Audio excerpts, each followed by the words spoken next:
ওই জমিটা, হ্যাঁ হ্যাঁ, ওই জমিটা আমার চাই। ওখানে আমি মস্ত বড় বাগান বাড়ি বানাবো। কিন্তু ভুলু কি এত সহজে ওই জমিটা ছাড়বে? আমি নিজের চোখে দেখেছি ভুলু রাতে একা একা জমিতে টুকটাক করে। ও এই গ্রামের জন্য বড় বিপদ। হুজুর, আমার জন্ম এই মাটিতেই, আমি কোথায় যাব?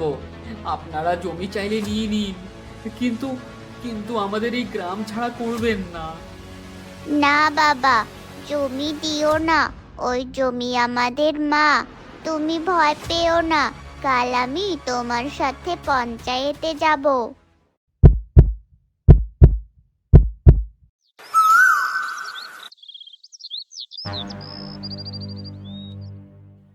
আরে আয় ভুলু আয়। তোর ভাগ্যটা তো দেখি একদম তোর নামের মতোই ভুলে ভরা। তোর জমিতে পা দিতেই তো ভয়ে গা শিউরে উঠছে রে। ঠিক বলেছেন হুজুর। ওরে ভুলু, তুই চাষি নাকি গোরস্থানের পাহারাদার? তোর জমিতে দেখি ছাগলের সাথে সাথে মানুষের হাড়ও উকি দিচ্ছে। এ কি বলছেন আপনারা? মানুষের হাড়? মানুষের হাড় আসবে কোথা থেকে? কাল সন্ধ্যা পর্যন্ত তো সব ঠিকই ছিল। চুপ কর হতভাগা। এই অপায়া জমিতে তুই আমাদের গ্রামের বাতাস বিষাক্ত করছিস। আমার তো মনে হয় ভুলু রাতে এখানে টুকটাক করে। মানুষের হাড় জমিতে পুঁতে ও নিশ্চয়ই কোনো কালো জাদু করছে। ছি হুজুর, আমি সামান্য চাষি মানুষ। এই মাটি আমার অন্নদাতা। আ আমি কেন এমন কাজ করব? তুই কি ভেবেছিস তোর এই হাড়গড়ওয়ালা জমিতে ফসল ফলবে? তুই আমাদের জন্য একটা কালসাপ। ঠিক বলেছেন হুজুর। ওর তো উচিত এই গ্রাম ছেড়ে পালাবার। যে জমিতে মানুষের হাড় বেরোয় সে জমির মালিক তো আসলে এক চন্ডাল। শোন ভুলু, গ্রামের মানুষ জানলে তোকে পিটিয়ে গ্রাম ছাড়া করবে। এই নোংরা জমি আর তোর ওই মুখ আমি যেন কাল থেকে এই গ্রামে দেখতে না পাই। আপনারা নিশ্চয়ই আমাকে ফাঁসানোর চেষ্টা করছেন। এই হার কাল এখানে ছিল না, কেউ নিশ্চয়ই ইচ্ছা করে ফেলে গেছে। বড় বড় কথা বলছিস, তাই না? তোর জমি থেকে হাড় বেরোচ্ছে আর দোষ দিচ্ছিস অন্যদের। তোর কপালে ঝাঁটার বাড়ি আছে আজ। চল রে, এখানে দাঁড়িয়ে থাকলে আমাদের জাত যাবে। ভুলু, এই ভাগাড়ের হাড় গোড়গুলো চিবিয়েই তোর বাকি জীবনটা কাটাস। চাস? তোর দ্বারায় আর হবে না।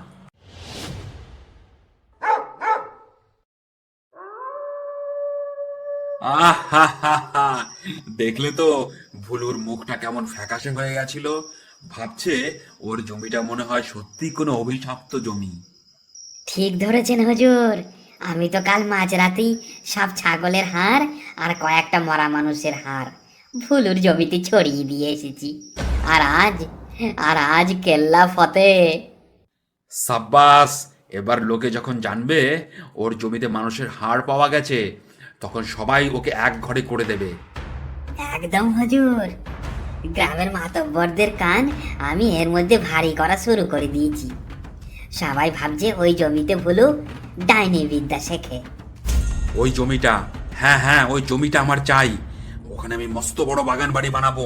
কিন্তু ভুলু কি এত সহজে ওই জমিটা ছাড়বে? ছাড়তেও তো বাধ্য হুজুর। একদিকে কুসংস্কারের ভয় আর অন্যদিকে আইনি ঝামেলা।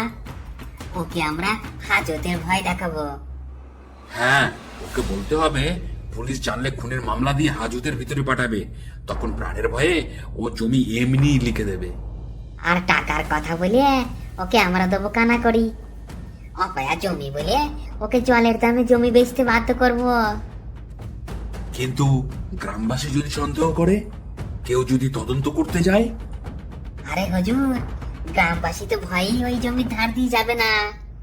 আর যারা সাহসী তাদের তো আমি আপনার লাঠিয়াল বাহিনী দিয়ে ঠান্ডা করে দেব। উফ, চমৎকার বুদ্ধি।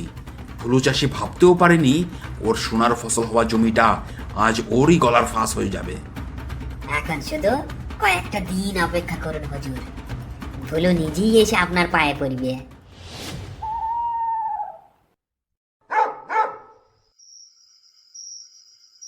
বুঝলে বউ, কপালটাই খারাপ। সোনার মতো জমিতে কাল সকালে গিয়ে দেখি হাড়গোড় পড়ে আছে। জমিদার আর তার চাকর আমাকে যা তা শুনিয়ে গেল। ওগো, আমার তো ভাবতেই গা শিউরে উঠছে। লোকে বলছে আমাদের জমি নাকি অপয়া।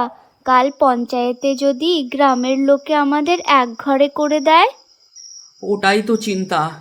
জমিদার যেভাবে ধমক দিল, মনে হচ্ছে পঞ্চায়েতে সে আমাদের গ্রাম ছাড়ার কোনো ফন্দি আটছে গো, ফন্দি আটছে।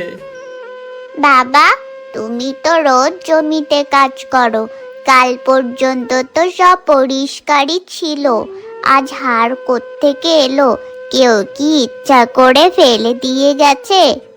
তুই চুপ কর বাবা, ছোট মুখে বড় কথা বলিস না। জমিদারের সাথে শত্রুতা করব? আমাদের ভিটে মাটি সব যাবে। ঠিকই বলছে ছেলেটা, কিন্তু জমিদার আর চাকরের যা দাপট, তাতে সত্যি কথাটা কে বলবে? আমাদের এইটুকু জমি তো বেঁচে থাকার সম্বল। জমিদার ওটাও যদি কেড়ে নেয়, আমরা খাবো কি? বাচ্চাটাকে নিয়ে কোথায় দাঁড়াবো? জানি না গো, জানি না। কাল পঞ্চায়েত বসলে যদি কেউ আমার কথা না শোনে, তবে জমিটা দেওয়া ছাড়া আমার আর কোনো পথ থাকবে না গো। না বাবা, জমি দিও না। ওই জমি আমাদের মা। তুমি ভয় পেও না। কাল আমি তোমার সাথে পঞ্চায়েতে যাব। কালকের দিনটা আমাদের জন্য অগ্নি পরীক্ষা। যদি জমি বাঁচাতে না পারি, তবে ওপরওয়ালার ভরসা করা ছাড়া আর কিচ্ছু করার নেই। তুমি চিন্তা করো না বাবা, সত্য একদিন ঠিকই বের হয়ে আসবে, তুমি দেখো।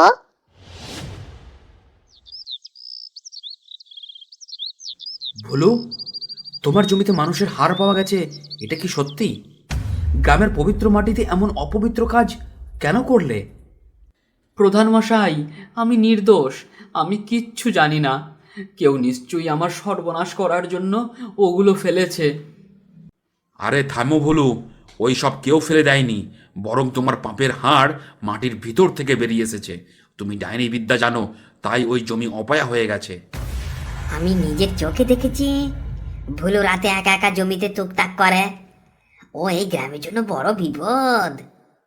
দোহাই আপনাদের, আমার স্বামী খুব সহজ সরল মানুষ। আপনারা আমাদের কথা বিশ্বাস করুন। এই জমিটুকুই আমাদের সব। গ্রামবাসী সব ভয় পেয়েছে। এমন লোকের স্থান এই গ্রামে হবে না, যার জন্য গ্রামের ওপর অভিশাপ নেমে আসে। আমি বলছি কি, এই অপয়া জমি আমি কিনে নেব, আর গ্রামে যেন কার কোনো ক্ষতি না হয়। কিন্তু তার আগে ভুলুকে এই গ্রাম ছাড়তে হবে। হুজুর, আমার জন্ম এই মাটিতেই। আমি কোথায় যাব? আপনারা জমি চাইলে নিয়ে নিন, কিন্তু কিন্তু আমাদের এই গ্রাম ছাড়া করবেন না। তোর মতো অপয়া চাষির সাথে আমরা এই গ্রামে থাকবো না। প্রধান মশাই, এখনই ওকে এই গ্রাম থেকে বেরিয়ে যাওয়ার আদেশ দেন। বিচার অনুযায়ী ভুলু, তুমি আজকের মধ্যে পরিবার নিয়ে গ্রাম ছেড়ে চলে যাবে, আর তোমার জমি জমিদার মহাশয়ের দায়িত্বে থাকবে। এটা অন্যায় বিচার। তোমরা সবাই মিলে আমার বাবাকে মিথ্যে অপবাদ দিচ্ছ। ভগবান এর বিচার করবে। হায় রে কপাল, সারা জীবন যে মাটির সেবা করলাম, আজ সেই মাটি থেকেই আমাকে তাড়ানো হলো।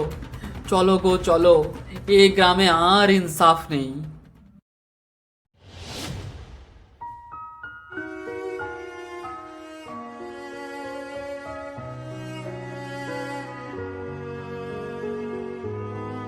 এ কি দাদা বৌদি, তোমরা ছোটুকে নিয়ে এভাবে ব্যাগপত্র গুছিয়ে কোথায় যাচ্ছ? তোমাদের চোখে জল কেন? সুমন্ত, তুই এসেছিস ভাই, কিন্তু বড় দেরি করে ফেললি রে। এই গ্রামে আমাদের যে আর কোনো থাকার জায়গা নেই। মানে কি বলছো? আমাদের বাড়ি, আমাদের জমি সব কোথায় গেল? কপাল রে ভাই, কপাল। জমিদার চক্রান্ত করে আমাদের জমিতে ছাগলের আর মানুষের হাড় পুঁতে দিয়েছিল। পঞ্চায়েত থেকে আমাকে অপায়া আর তুকতাককারী বলে গ্রাম ছাড়া করেছে। কাকা, জমিদার আর তার চাকর বাবাকে খুব বাজে কথা বলছে। বাবা নাকি ডাইনি বিদ্যা করে। তুমি ভয় পেও না দাদা, আমি ফিরে এসেছি। কোন হাড় মানুষের আর কোনটা পশুর সেটা লাইব্রেরিতে পরীক্ষা করলেই ধরা পড়ে যাবে। আমি এটা প্রমাণ করেই ছাড়ব। দেখলে তো কানু, এক রাতের কারসাজিতেই সোনার খনিটা আমার হাতের মুঠোয় চলে এলো। ভুলু এখন রাস্তায় রাস্তায় ঘুরে বেড়াচ্ছে। ঠিক ধরেছেন হুজুর, আমি তো কাল মাঝরাতেই সব ছাগলের হাড় আর কয়েকটা মরা মানুষের হাড় ভুলুর জমিতে ছড়িয়ে দিয়ে এসেছি। আর আজ কেল্লা ফতে। আরে ও তো আস্ত একটা বলদ। আমি দু চার কথা শুনিয়ে ভয় দেখালাম, আর ও অমনি হুকুম দিয়ে দিল ভুলোকে গ্রাম ছাড়া করতে। হুজুর, তবে ভুলুর ছোট ছেলেটা কিন্তু সন্দেহ করছিল, কিন্তু চাষির ছোট ছেলের কথায় কান দেয় কে? এখন পুরো জমিটাই আমাদের। আচ্ছা হুজুর, যদি পুলিশ কোনোদিন জানতে পারে যে ওই হাড়গুলো আমরাই পুঁতিলাম? আরে দূর, পুলিশ আসুক আর যেই আসুক, টাকা দিয়ে সবার মুখ বন্ধ করে দেব। ভুলুর মতো গরিবের পক্ষে লড়ার কেউ নেই। আরে ভাগ্য তো আমি বানাই, যারা আমার কথার বাইরে যাবে তাদের সবার জমিতে কাল থেকে মরার হার বেরোবে। বাহ বাহ বাহ বাহ, আপনি হলেন এই গ্রামের আসল বিষধর সাপ। আমি নিজের কানে সব শুনে সব বুঝতে পারলাম আসল ঘটনাটা কি।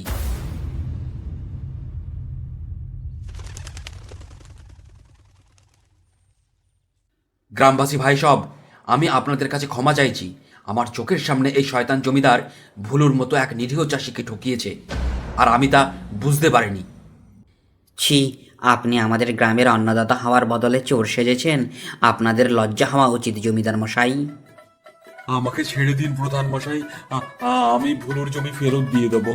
টাকার লোভে আমার মাথা ঠিক ছিল না। আমার কোনো দোষ নেই, আমি সব জমিদারের হুকুমে করেছি। আমি শুধু হাড় গড়গুলো জমিতে ছড়িয়ে দিয়ে এসেছিলাম। ওরে বেইমান, তুই তো ভুলুর পাশের বাড়িতেই থাকিস। একজন জমির কাড়ার জন্য তুই এত বড় চক্রান্ত করলি। তোদের মুখে চুনকালি দেওয়া উচিত। জমিদার মশাই, আইন কাউকে ছাড়ে না। জালিয়াতি আর খুনের মিথ্যে নাটক সাজানোর অপরাধে পুলিশ আসার পথে। তার আগে গ্রামে সবার সামনে আপনাকে ক্ষমা চাইতে হবে। হুজুর, জমির লোভে আপনি মানুষের হাড় নিয়ে খেলা করলেন। আজ সেই হাড়ই আপনার গলার ফাঁস হয়ে দাঁড়ালো। আমি কথা দিচ্ছি, আমি সব ক্ষতিপূরণ দেবো। আমাকে পুলিশের হাতে দেবেন না। মানুষের এই অপমান আমি আর সইতে পারছি না। অপরাধ যখন করেছেন, অপমান তো সইতে হবেই। ভুলু, আজ থেকে তোমার জমি তোমারই থাকলো, আর এই দুই অপরাধীকে মুখে চুনকালি মাখিয়ে গ্রাম থেকে বাইরে বার করে দেওয়া হোক। এদের শাস্তি হলো এদের মুখে চুনকালি মাখিয়ে গ্রাম থেকে দূর দূর করে বাইরে বার করে দেওয়া হোক। এই গল্পটি আপনাদের কেমন লাগলো কমেন্ট করে অবশ্যই জানাবেন।